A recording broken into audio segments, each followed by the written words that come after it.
Labas rytas, draugai.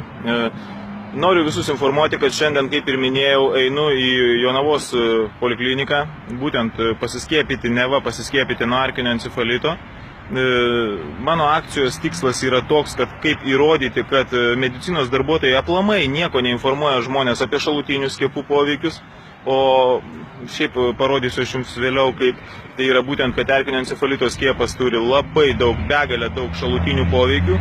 Iš tikrųjų, 9 metus dirbu su skiepų žala ir dar nemačiau nei vieno teigiamo poveikio šito skiepo. Aplamai nei vieno skiepo nemačiau teigiamo poveikio. Esmė yra tame, kad noriu jums parodyti, kaip medicinos darbuotojai yra padaryti tiesiog darbiniais arkliukais ir būtent tikslingai platina nuodus. Tai yra būtent tikslingai apkrėtinėja, nuodija žmonės tam, kad jūs vartotojai sirgtumėt, taptumėt ligoniais ir to pačio užkrato, to pačio erkinio encefalito. Esu ne kartą girdėjęs, kaip žmonės pasiskiepinę nuo erkinio encefalito būtent susirgdavo ir netgi mirdavo nuo erkinio encefalito.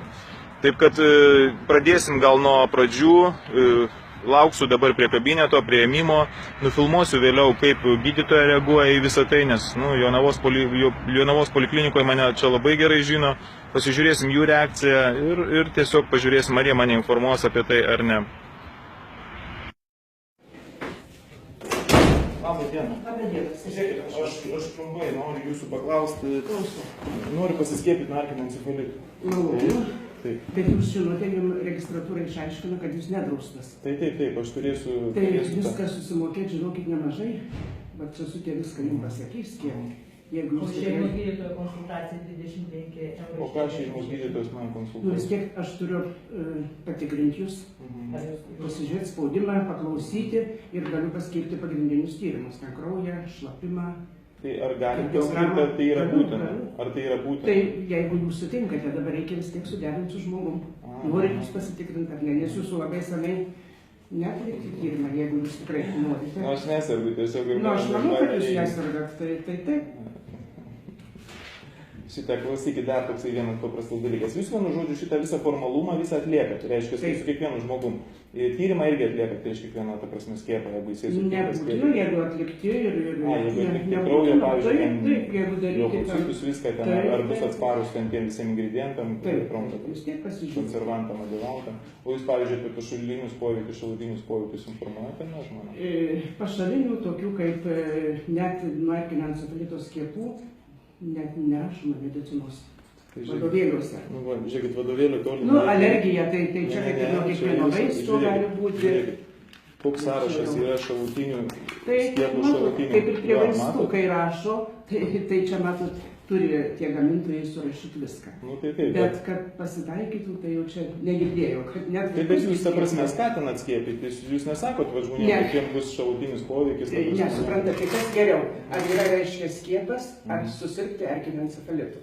Aišku, ne visos erkės yra užkrėstos. Tai čia yra endeminiai židiniai. Kitų vaistų nuo erkinio encefalito nėra, tik tai skiepai. Nu, skiepai šiaip nepadeda, aš kiek esu domėjęsis. Tai čia profilaktiškai, jeigu jūs ta erkė... Čia yra marazmas, tai yra totalus marazmas, mano žiūriu. Aš nežinau. Gerai, tada tvarkoju. Aš vienu žodžiu, bet kokiu atveju, aš aišku, nesiskiepysiu. Pagalvokit, Aš tik tai tiesiog jūs turbūt suprantat, kad atėjau paklausti jūsų, nes... Ne, tai tokia tvarka yra ir čia yra neprivalomi skiepai. Tada tiesiog aš jūsų nekrausiu daugiau. Skiepai neprivalomi. Manau, vien tas, kad jūs jau bent jau reikalaut, kad patikrit kraują, daleiskim tą žmogus ar bus atsparus, nes skiepas tai yra eina su toksinais. O gal visus mažakraujystė, nors neatrodo. Žiūrint į jūs, pas mane viskas idealu. Aš manau, kad dar daug amžiai, tai tikrai. Nu, jau 45 metai. Gerai. Nu, mano metų sakyti jau. Tai va. Tai vienu žodžiu gerai, ačiū Jums labai už informaciją. Jeigu reikia ką, tai... Tai kad nieko man nereikia kol kas. Nu, tai labai gerai. Kuo mažiau... Tikiuosi, kad ir nereikia. Gerai, viso geriausio, geros dienos. Na štai, draugai, matėt, įvyko dialogas su gydytoja. Gydytoja labai nuoširdžiai matosi, kad norisi, nenori likti tokia, visiškai pasirodyti, kad jinai nieko nežino, nieko nesupranta. Jinai teisingai viską nurodė, jinai taip teisingai turi būti imamas kraujas, turi žmogus būti apžiūrimas, spaudimas, visa kita.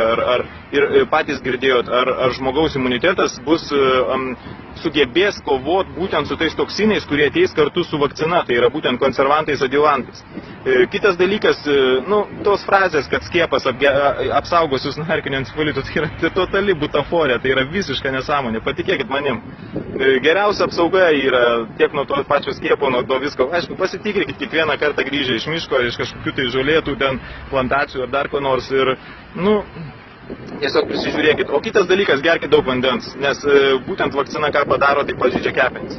O geriant vandenį valosi kepenis. Ir šiaip vitamino C labai daug reikia gerti irgi būtent po erkės įkandimo. Neužpuls jūsų ne joks encefalitas, gyvenkit sveikai, nevalgykit lavonų ir viskas bus gerai. Geros dienos visiems, myliu jūs.